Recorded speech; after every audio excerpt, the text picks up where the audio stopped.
Masasabi ko talaga na sobrang napaka-worth it talaga ang pag-attend ng aking kana ng Halloween party. Ito pala yung kauna-unahang pag-attend ng Halloween party ng aking kana. Malayo pa man noon yung Halloween party pero ako pinagandaan ko na talaga yung susuotin ng aking kana. At bago din ako umorder ng kanyang costume ay tinanong ko nga pala muna siya kung alin yung kanyang gusto. Ito naman yung napili niya, ang Maleficent. Sobrang excited talaga itong aking kana sa pag-attend ng Halloween party kaya ayan, ganyan na siya ka-energetic. Char. Para hindi na masira yung kanyang hairdo kaya ito pinasuot nga pala muna yung dress bago ko hairdohan ang aking kana. Pagkatapos ay ito na yung looks ng aking kana. Charan! O diba, Maleficent na Maleficent ang aura. Char. Excited nga din ako dito para sa aking kana kasi first time niya talaga itong umatin ng Halloween party.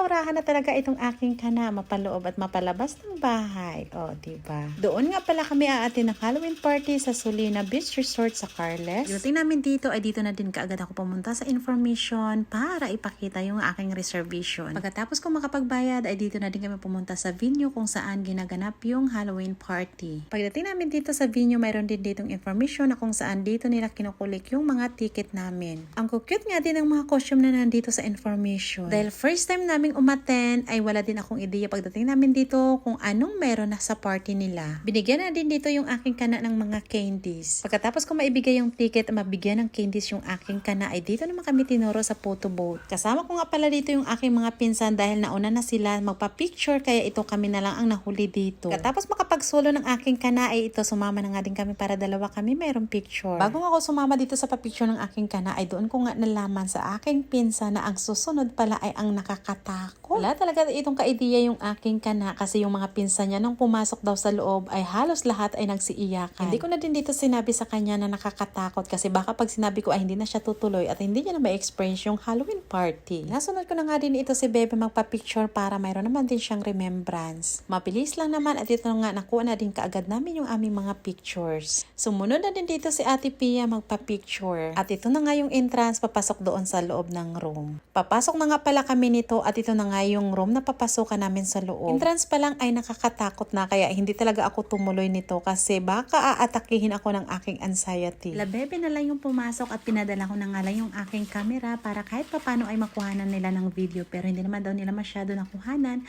kasi daw sobrang napakadilim at ang ingay at nakakatakot daw. Maya-maya nga ay may naririnig na akong umiyak at yun nga ay wala nang iba kundi yun ay ang iyak na ng aking kana. Mukhang nanginig pa nga yung aking kana sa takot pagkalabas nila. Kung ano yung na-experience ng kanyang mga pinsan ay ganun nga din yung na-experience niya. Sino ba naman kasi ang hindi dito matatakot sa kanilang mga itsura? Sila nga pala yung mga staff dito sa Sulina. Sila yung nananakot doon sa loob ng horror house. At tapos sa horror house ay dito na naman kami pupunta sa isang room dahil dito na kami magkakainan. Pagdating namin dito ay nagsisimula na nga pala dito yung continuation ng party at kami na nga lang pala dito yung nahuli dahil kami yung pinakahuling dumating. Tinawag na nga din pala dito lahat ng mga bata at dito nga pinapapunta na sa stage dahil isa-isa silang rarampa dahil magsisilip nga pala sila ditong tatlo kung sino yung pinakamagandang costume. Ngayon, pag narinig niyo yung music na yun, rarampa kayo isa-isa.